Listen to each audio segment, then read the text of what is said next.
안녕하세요. 세금을 연하게 만드는 남자 세훈남의 연세입니다. 자, 오늘은 연말정산 두 번째 시간 한번 가져보도록 하겠습니다. 자, 첫 번째 시간에 제가 미리 떼고 기억하시죠, 여러분들?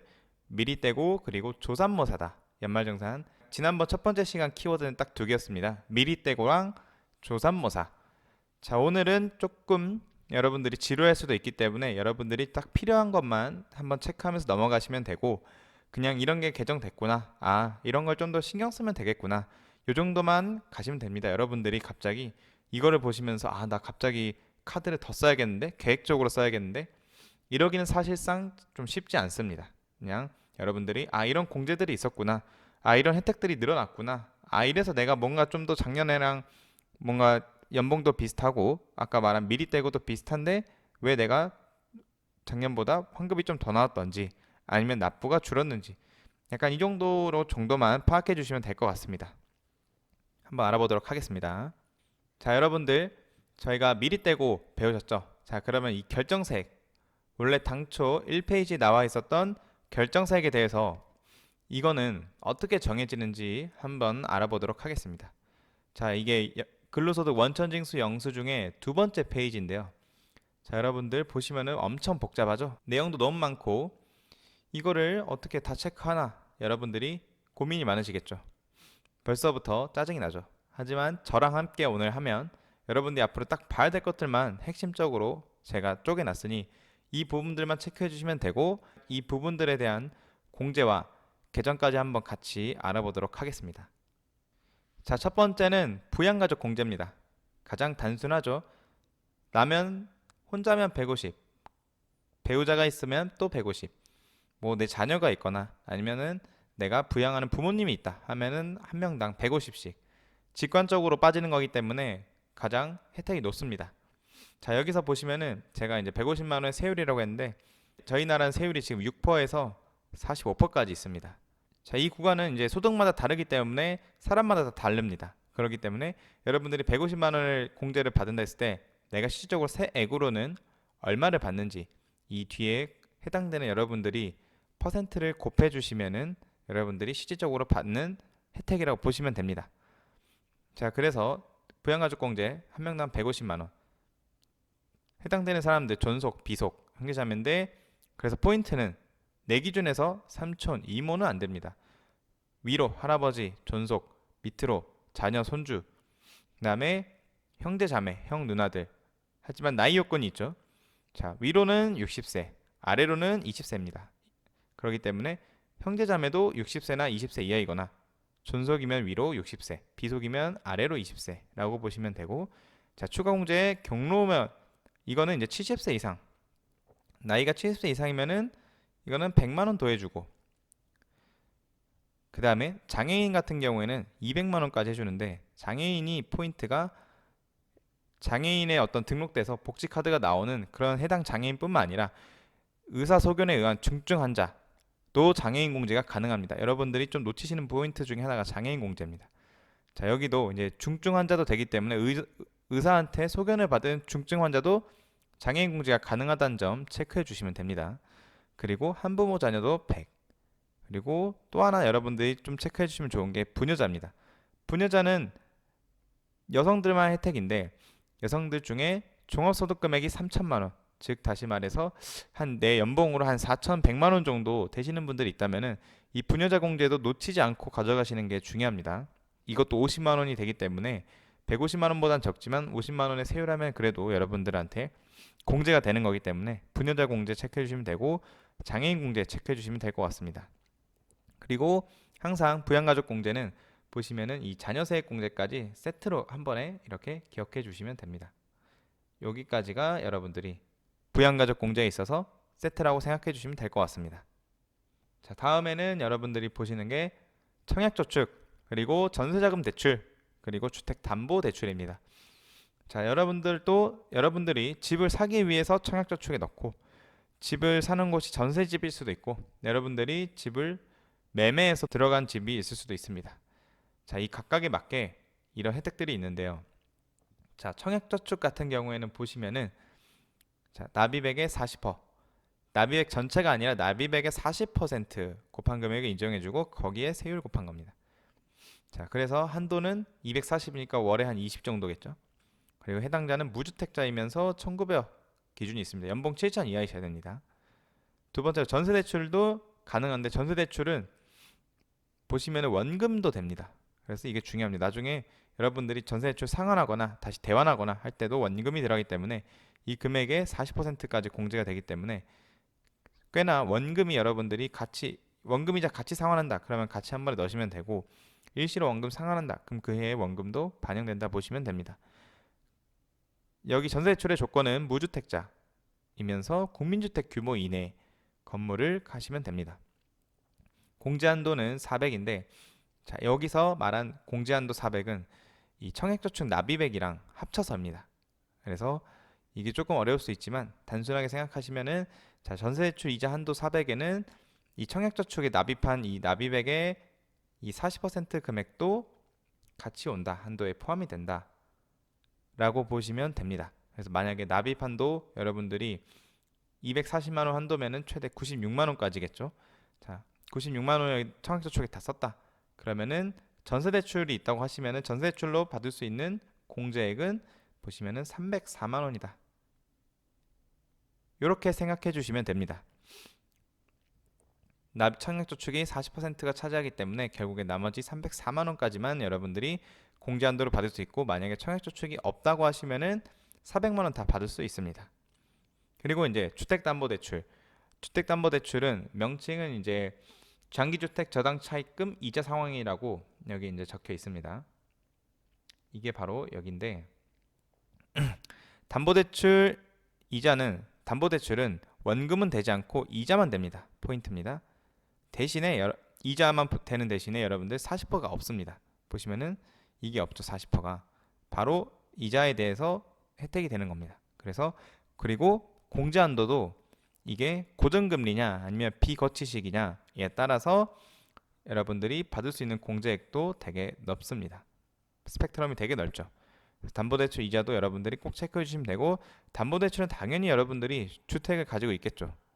그러니까 담보대출이 있겠죠. 그래서 주택, 무주택자 또는 1주택자까지가 되고 아파트 이거는 이제 저희가 말하는 공시지가라고 합니다. 보시면은 기준시가는 다시 말하면 공시지가. 공시가 금액이 5억 이하인 아파트를 여러분들이 구매를 하셔야지 해당이 된다라고 보시면 될 것 같습니다. 자, 그래서 이제 보시면은 2024년도부터 아까 말한 이 주택담보대출에 대한 혜택이 조금 더 세집니다. 주택담보대한 대출이 아까 한도가 300에서 1,800만 원이라 했는데 600에서 2천만 원까지 늘어납니다. 그래서 아까 제가 말씀드린 것처럼 금리가 고정이냐 변동이냐에 따라서 달라지고 그다음에 이게 상환 방식이 비거치식이냐 거치식에 따라서 달라집니다.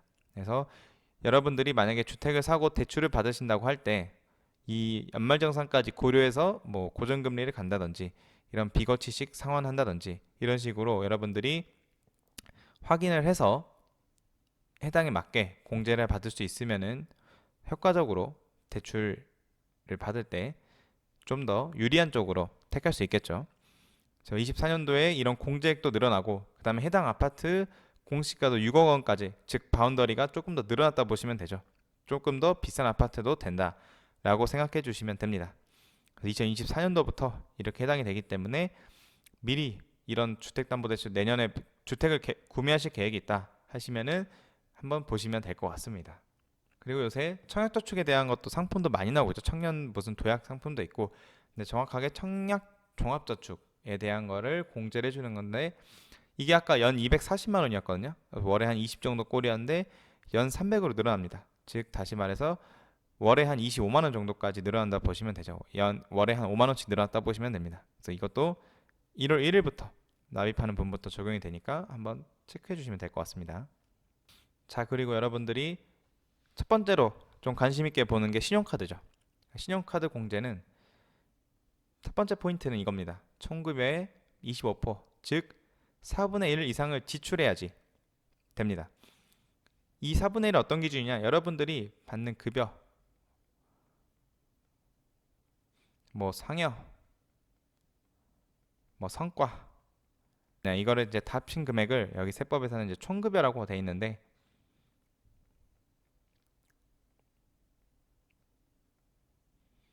이 총급여에 해당하는 금액이 바로 여러분들이 이 금액을 거의 다 1년 동안 받은 금액이라 보시면 되고 거의 연봉이라 생각하시면 됩니다. 그래서 이 연봉의 4분의 1을 써야지만 카드 공제가 시작이 되면서 계산이 되는 거고, 이 초과분에 대해서는 자동으로 여러분들한테 최대한 많이 갈 수 있게끔 혜택이 됩니다. 그래서 여러분들이 정말 신경을 쓰시겠다 하시면은, 내가 카드 지출이 한 4분의 1 정도 이상을 썼다고 하시면은 이제 그때부터는 체크카드를 좀 많이 써야겠구나, 조금 더 뭐 현금 영수증 처리 많이 하겠구나, 이렇게 생각하시면 될 것 같아요. 이거를 너무 복잡하게 계산해서 디테일하게 들어가서 이거 내가 공제를 얼마 더 받기 위해서 이거 얼마를 쓰고 얼마를 덜 써야 되고 그런 거에 너무 머리 아파지기 때문에 이거에 대해서 크게 신경 쓰지 말고, 어차피 이거를 본다 해서 버스를 더 2번 타거나 갑자기 3번 타거나 그러진 않을 거잖아요. 원래 항상 출퇴근할 때 한 번씩 타는 이런 식으로 생각을 해주시면 됩니다. 그래서 신용카드 공제에 별로 이렇게 스트레스 크게 받지 말고 그냥 4분의 1 정도만 기억하고 4분의 1이 넘어간 것 같다, 내 지출이 1년 동안, 그러면은 그거에 대해서는 체크카드를 좀 더 쓰신다 라고 생각해 주시면 됩니다. 그리고 보시면은 여기 공제 한도가 있기 때문에 아무리 여러분들이 많이 해도 이 한도가 정해져 있다. 그래서 카드 공제도 여러분들이 최대 받을 수 있는 게 바로 250이나 300만 원까지 밖에 안 되고, 거기에 이제 이 세율을 곱하기 때문에 실질적으로 여러분들이 그렇게 크게 많이 받지는 못한다 라고 보시면 됩니다. 그래서 카드 공제는 항상 여러분들이 어떤 연말정산을 받기 위해서 갑작스럽게 지출을 늘린다기보다는 이렇게 모임을 하는 데 있어서 여러분들이 그냥 먼저 긁고 친구들한테 이렇게 정산을 받는다든지 이런 식으로 했을 때 내가 긁어야지 여러분들이 카드 정산이 됩니다. 그래서 이런 포인트들만 체크해 주시면 되고, 뭔가 연말정산 환급을 위해서 더 지출을 늘린다든지 계획이 없는 지출을 늘리는 것은 절대 하시면 안 되겠습니다.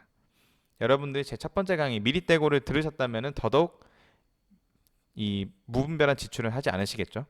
그래서 카드 공제도 여러분들 항상 이제 경기가 어려우면 항상 이렇게 혜택을 줍니다. 그래서 카드 공제도 여러분들 보시면은 도서 관련 사용분에서 40% 10%더 늘려주고, 전통시장에서는 10%더 늘려주고, 대중교통은 무려 2배나 늘려줬습니다. 80% 늘려줬기 때문에 여러분들이 공제받을 수 있는 게 좀 높아졌다 라고 그냥 보시면 됩니다. 나 공제받을 수 있는 확률이 좀 높아졌구나, 그냥 이 정도만 보시면 됩니다. 그리고 추가로 영화 관람료도 이제는 신용카드 공제가 되구나.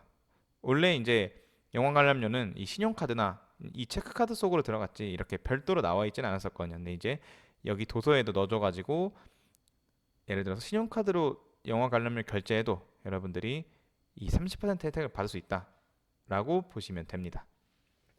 다만 여기는 이제 도서 영화 관람자들은 총급여 7천만 원 이하인 자만 해당된다고 보시면 됩니다.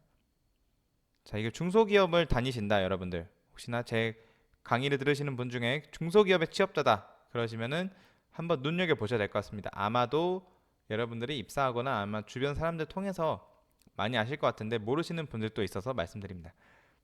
자, 청년만 거의 해당이 되는 줄 알지만 여러분들 60세 이상도 해당이 되고 장애인 또는 경력 단절 여성도 해당이 됩니다.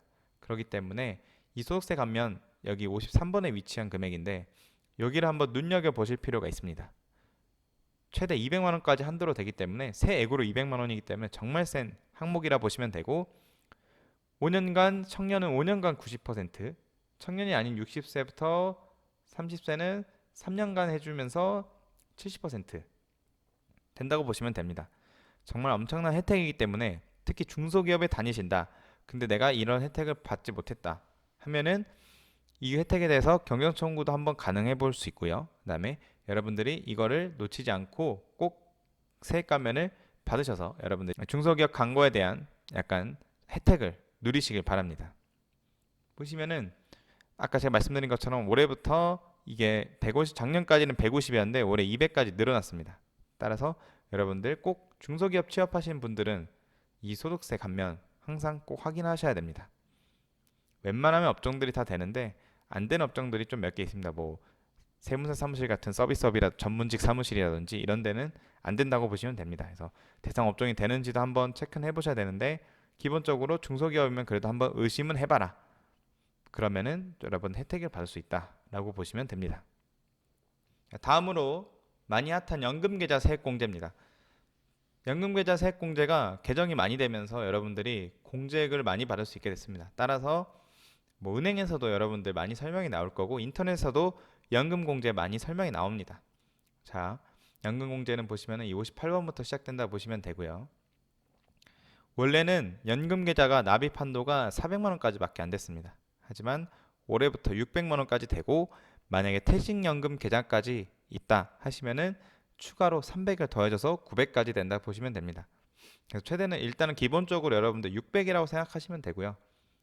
그다음에 퇴직연금 계좌까지 있다 그러면 900이라 생각해 주시면 됩니다. 그래서 공제율이 연봉이 5,500 이하다 그러면 15%, 초과다 그러면은 12%라고 보시면 됩니다. 하지만 연금계좌 세액공제 제가 말한 것처럼 혹시나 이 납입한 게 다 환급이 된다 라고 생각하면서 가입하시면 절대 안 됩니다. 제가 첫 번째 시간에 얘기했듯이 이 여러분들이 환급 받는 거는 이 연금 계좌를 통해서 받는 게 아니라 여러분들이 미리 떼인 거를 돌려받는 겁니다. 따라서 여러분들이 이미 세금 떼인 게 20만 원밖에 없는데 여기는 납입을 많이 해서 600만 원 하면 최대 72만 원이라고 환급이 돼 있는데 나는 떼인 게 20만 원밖에 없어요. 그러면은 나는 72만 원 다 받지 못하고 많이 받아봤자 20만 원까지밖에 안 됩니다. 그렇기 때문에 여러분들이 연금계좌 세액공제를 하실 때는 항상 이런 것들을 체크를 하고 보셔야 됩니다. 그리고 두 번째, 연금계좌를 하실 때 이게 보통은 여러분들이 이 공제에 대해서 혜택을 본 거를 누리시려면은 55세 이상까지 가지고 계셔야 됩니다. 최소 5년 이상 보유를 해야 되면서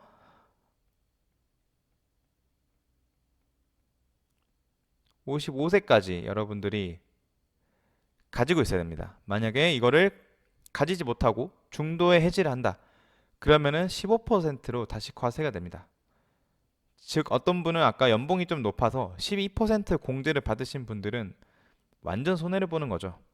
그렇기 때문에 여러분들이 이 연금계좌 세액공제를 가입하실 때는 항상 주의하셔야 됩니다. 내가 자금 지출 계획이 어떻게 되는지 이게 내가 55세까지 묶여있는 금액인데 이걸 중도에 해지하면은 어차피 지금 공제를 안 받는 이만 못하기 때문에 여러분들이 연금계좌 가입을 할 때는 항상 주의를 하셔야 되고 내 연봉이 5,500이 넘어가는지에 따라서도 이게 지금 12%냐 15%에 따라 공제율이 달라지기 때문에 이런 것들을 꼭 체크하셔야 됩니다. 특히 이렇게 12% 공제율을 적용받으시는 분들은 항상 주의를 좀 하셔야 될 것 같습니다. 그리고 요거는 이제 뭐 개정에서 추가로 설명하자면은 원래 연금 수령 같은 경우에는 여러분들 이제 이거는 이제 나이가 차서 연금을 직접 수령하신 나이가 됐을 때 얘긴데 연금 수령하실 때 원래는 1200 이하까지만 분리과세가 되고 1200 초과돼서 분리과세가 되지 않았는데 2200만 원 초과도 분리과세가 된다. 자, 제가 나중에 이 분리과세 또는 뭐 종합과세 이런 말들이 있는데 제가 이거에 대해서도 한번 설명한 시간이 있을 겁니다. 그래서 여러분들 그냥 분리과세라고 된다 라고 정도만 일단은 알고 넘어가시면 될 것 같습니다. 자, 그 다음에 여러분들이 보시는 게 보험료, 의료비, 교육비 항목입니다. 간단하게 보시면은 보험료 같은 경우에는 뭐 저희가 이제 환급 보험이 아니라 말 그대로 보장성 보험만 된다고 생각해 주시면 되고요. 그다음에 의료비 같은 경우에는 아까 카드는 25%였죠. 연봉에. 의료비는 연봉의 3% 이상을 초과하시는 분부터 공제가 됩니다. 그래서 여러분들이 예를 들어서 연봉이 4천이다. 그러면은 3%인 120만 원을 이상부터 의료비를 썼을 때 공제가 됩니다. 그래서 이것도 생각만큼 여러분들이 젊은 나이에는 의료비가 많이 나가지 않기 때문에 이 정도에 대해서 의료비 공제를 받기는 좀 쉽지 않습니다. 오히려 이제 나이가 좀 있으신 부모님이나 할아버지 할머니를 부양하시는 분께서 이제 의료비가 많이 나가기 때문에 그거에 대해서 공제를 혜택을 누릴 수 있다고 보시면 될 것 같습니다. 그리고 교육비에서는 여러분들이 체크해야 될 게 본인의 대학 뭐 이제 회사 다니면서 야간 대학을 다닐 수 있죠.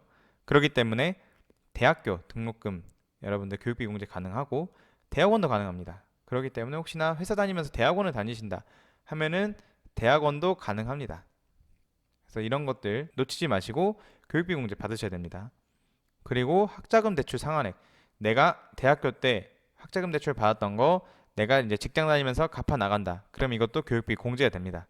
그래서 학자금 대출 상환액이랑 대학원 특히 요거 두 개는 교육비에서 놓치지 마시고 여러분들이 혹시나 있다고 하시면 교육비 공제를 꼭 받으셔야 됩니다.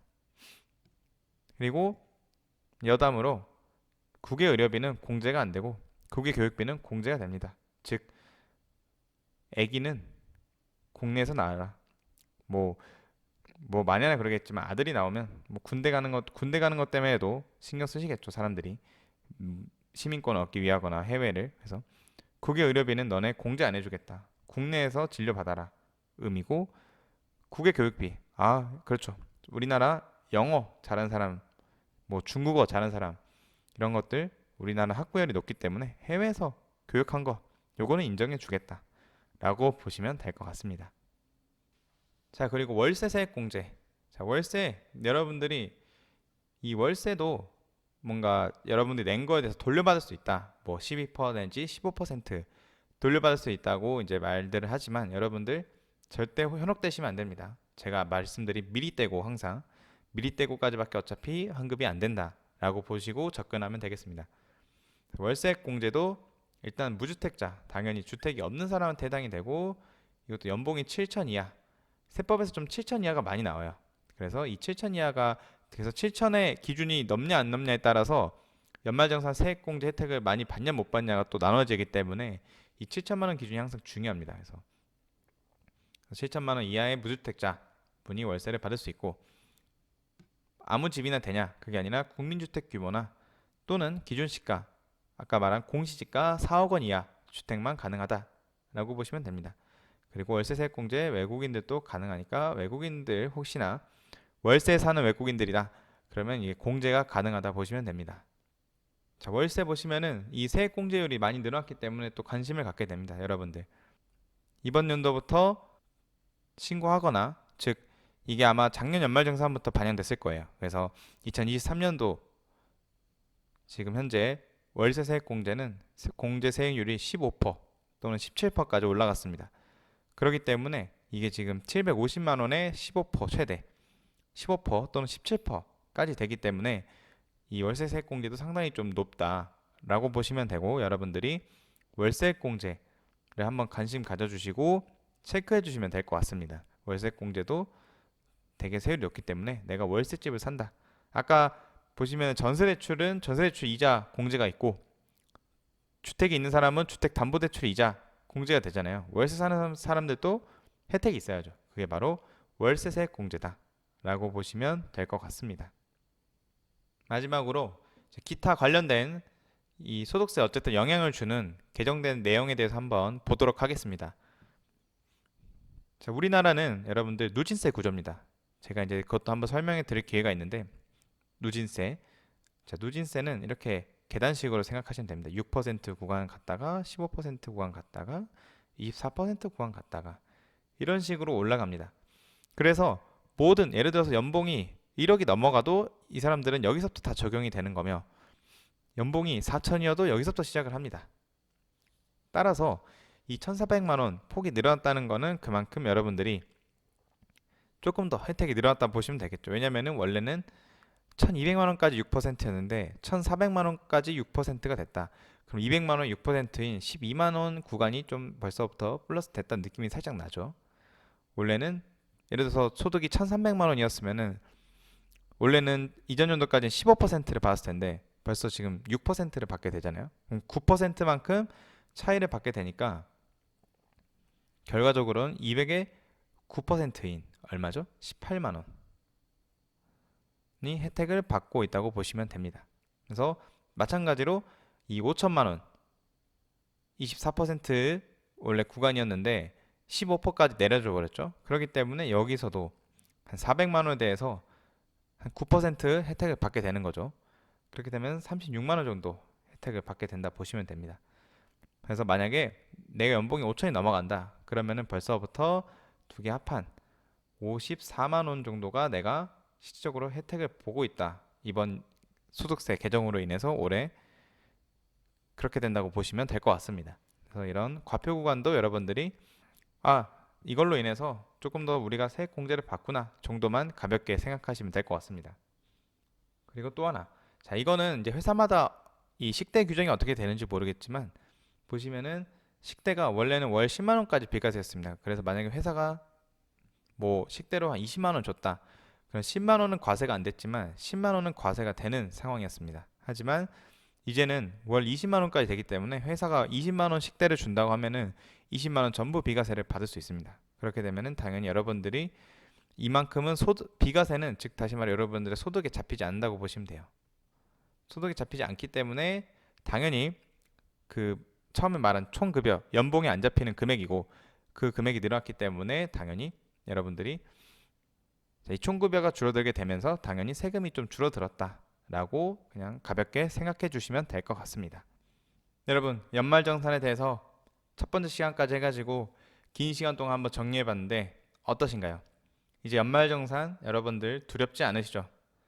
연말정산을 앞으로 이제 이 제 강의를 들으신 분들은 어딜 가서도 남들보다 조금 더 연말정산에 대해서 더 깊고 좀 더 이해가 넓어졌다고 보시면 됩니다. 그래서 첫 번째 시간에 기억했던 미리 떼고 그 다음에 조삼모사를 기억해 주신 다음에 오늘 아까 제가 알려드린 간략한 공제들 이런 것들을 체크해야 되구나. 제가 오늘 말씀드린 것들은 다 기억하실 필요 없습니다. 다 기억하기도 힘들고 어차피 세법에서는 이게 해당만 되면은 최대한 공제를 해주기 때문에 내가 여기 해당이 되는지 안 되는지 이런 요건들만 따져서 반영을 시켜주면 됩니다. 그리고 그 외에 제가 오늘 설명해 드린 거 외에는 나머지는 크게 확인하지 않으셔도 문제가 없습니다. 긴 시간 동안 연말정산 강의 듣느라 고생이 많으셨습니다. 다음에는 조금 더 재미있는 주제로 한번 또 여러분들 뵙도록 하겠습니다. 감사합니다.